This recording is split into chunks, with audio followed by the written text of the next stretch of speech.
अस्सलाम वालेकुम जी। सबसे पहले मैं आप लोगों का दिल से शुक्रिया अदा करती हूँ जिस तरह आप मुझे सपोर्ट कर रहे हैं। आज मैं बनाने लगी हूँ बहुत ही टेस्टी और बहुत ही मज़े की रेसिपी।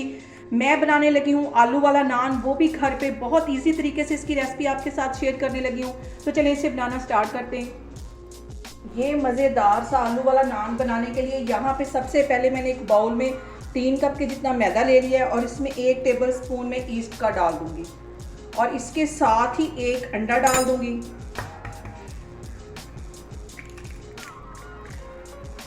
1 टीस्पून भर के इसमें चीनी का डाल दूंगी। आधा टीस्पून इसमें मैं नमक का डाल दूंगी और इसके साथ ही 2 टेबल स्पून भर के मैं दही के डाल दूंगी। दही इस मैदे को खमीर करने में हमारी हेल्प करेगा। और इसके साथ ही तकरीबन 1 टेबल स्पून भर के इसमें मैं कुकिंग ऑयल का डाल दूंगी।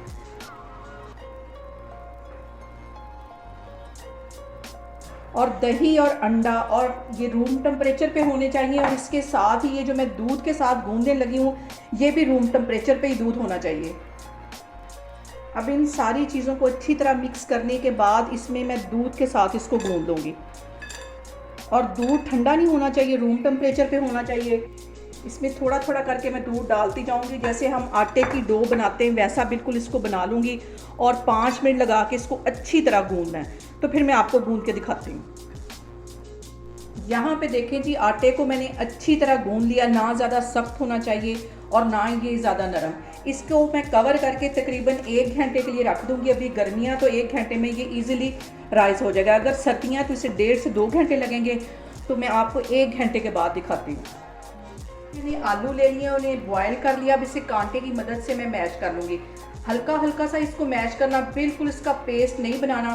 सारे आलू इस तरह मैं कांटे की मदद से मैश करती जा रही हूँ। तो फिर मैं आपको दिखाती हूँ। यहाँ पे देखें जी, आलू मैंने मैश कर लिए। अब इसके अंदर मैं कुछ मसाले ऐड करती हूँ। 1 टीस्पून यहाँ पे मैं इसमें नमक डाल दूँगी और आलू ठंडे करके फिर से मैश करना। गरम गरम में ये नमक और मसाले नहीं डालेंगे वरना ये पानी छोड़ देंगे। और 1 टीस्पून भर के मैं कुटा हुआ सूखा धनिया डाल दूँगी। आधा टीस्पून इसके अंदर मैं ज़ीरे का डाल दूँगी। इसके साथ ही आधा टीस्पून के करीब मैं पिसी हुई रेड वाली मिर्च डाल दूँगी और आधा ही टीस्पून इसमें मैं कुटी हुई रेड वाली मिर्च डाल दूँगी। और इसके साथ ही एक छोटे साइज का बिल्कुल बारीक मैंने प्याज काट दिया था, ये इसमें चला जाएगा। और 2 टेबल स्पून के करीब ये सब्ज़ धनिया बारीक काट दिया था, ये चला जाएगा। इन सारी चीज़ों को अच्छी तरह पहले मिक्स कर लेना है। सारे मसालों को मैंने अच्छी तरह मिक्स कर लिया। इस पॉइंट पे आके आप अपने टेस्ट के मुताबिक नमक या मिर्च और बाकी मसाले सेट कर सकते हैं। अगर आपको कम लगे तो आप थोड़े से इसमें मज़ीद डाल सकते हैं। तो अभी मैं आपको आगे दिखाती हूँ। यहाँ पे देखें जी, डो को रखे हुए भी मुझे तकरीबन 1 घंटा हो गया और अच्छी तरह ये राइस हो गई है। और इसकी पहले मैं 2-3 दफ़ा हाथों की मदद से इसकी एयर निकालूंगी। ये देखिए, इसके अंदर एयर भर जाती है खमीर होने के बाद। इसको अच्छी तरह 2 मिनट के लिए मैं इसे गूंद देती हूँ। अब इसकी मैं पेड़े बना के एक साइड पे रखती जा रही हूँ। एक ही साइज़ के सारे पेड़े बना लूँगी। जितने इसके बनते होंगे पेड़े उसके बना के एक साइड पे रख लेती हूँ। यहाँ पे देखें जी, पेड़े बना के मैंने एक साइड पे रख लिए। हल्की सी इसकी मैं रोटी बेलूंगी जिसके अंदर मैंने ये आलू का सारा मटीरियल रखना है और इसको हल्का सा मैं ऐसे बेल लूँगी।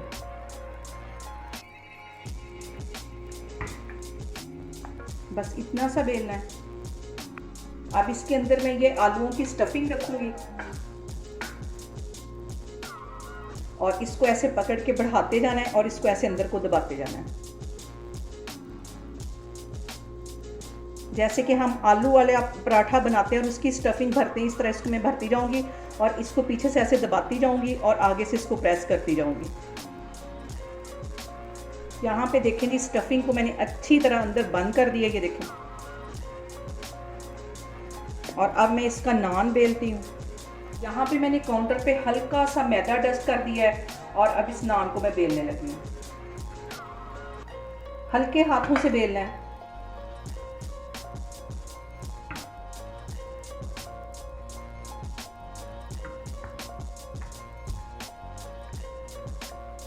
यहाँ पे देखिए जी, नान को मैंने बेल दिया। अब इसको मैं एक शेप देती हूँ। यहाँ से उंगलियों की मदद से हल्का हल्का इसको प्रेस करते जाएंगे।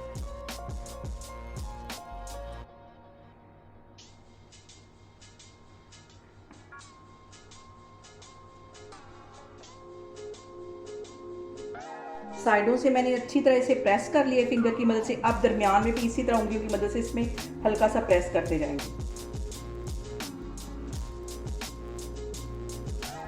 नान को मैंने अच्छी तरह सेट कर लिया। अब इसके ऊपर मैं हल्के से ऐसे तिल छिड़का दूंगी ताकि वैसी ही लुक आए जैसे कि हम बाजार से लेते हैं। और यहाँ पे मैंने एक अंडा ले लिया, उसमें 1 टेबल स्पून के करीब मैं दूध डाल के तो इसको फेंट लूँगी।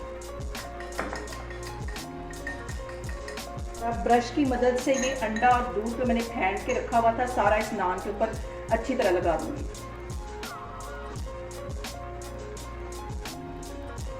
ताकि बिल्कुल जैसा हम बाजार से नान लेते हैं वैसा ही नजर आए। और अब यहाँ पे मैं नान को बिल्कुल हल्के हाथों से उठाऊंगी और इसकी बैक साइड पे पानी लगा दूंगी। तवा मैंने चूल्हे पे हल्की आग पे बिल्कुल गर्म होने के लिए रखा है। ये वाली जो साइड है इस पे ऐसे मैं पानी लगा दूंगी जैसे कि हम तंदूर पे रोटियां लगाते वक्त अक्सर देखते हैं कि वो लोग पानी इस तरह लगाते हैं। अब इस नान को मैं तवे पे डालने लगी, फिर मैं आपको दिखाती। अब नान को मैं तवे पे डालती हूँ और बिल्कुल हल्की आग है नीचे। 2-3 मिनट के लिए इसे हल्की आग पे ये वाली साइड इसकी पकने दूंगी। जैसे ही हल्के से बबल्स आएंगे तो फिर मैं आगे आपको दिखाती हूँ। यहाँ पे देखें जी, कैमरा में आपको नज़दीक करके दिखाती हूँ कि नान ये फूलना शुरू हो गया। इसको पकते हुए तकरीबन 2 मिनट हो गया, बिल्कुल हल्की आग पे, दम वाली आग पे यहाँ पे मैं पका रही हूँ। 2 मिनट में मज़ीद वेट करती हूँ तो फिर इसकी साइड चेंज करती हूँ। और अब इसको तवे को यहाँ से पकड़ के जैसे कि हम रोटी सेकते हैं इस तरह मैं इसको सेक लगवाऊँ। उल्टा कर दूँगी और इसको थोड़ी देर के लिए सिर्फ 1 से 2 मिनट के लिए इसको ऐसे इसके ऊपर इस तरह को उल्टा करके रख दूँगी तवे को।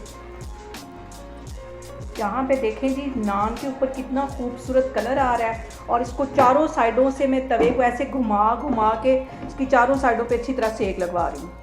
यहाँ पे देखें जी, नान हमारा तैयार हो गया है और इसको मैं बाहर निकालती हूँ।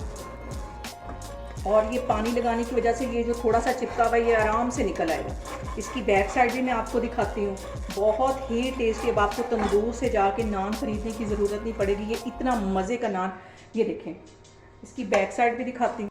यहाँ पे देखें जी, मैं आपको नान की बैक साइड भी चेक करवाती हूँ कि कितनी अच्छी तरीके से ये पीछे से भी पक गया है नान और बिल्कुल भी जला नहीं है। अब इसको मैं डिश आउट करती हूँ तो फिर मैं आपको दिखाती हूँ। नान को मैंने प्लेट में निकाल लिया, इसके ऊपर मैं हल्का सा लगाऊंगी बटर। आप लोगों ने भी इसको लाजमी ट्राई करना है और मुझे कमेंट्स में बताना है कि आपको मेरी रेसिपीज़ कैसी लग रही हैं। और मेरी वीडियोस को ज़्यादा से ज़्यादा शेयर करें और मुझे सब्सक्राइब करें। इंशाल्लाह ताला मैं एक और वीडियो के साथ आपके सामने आऊँगी। अल्लाह हाफिज़।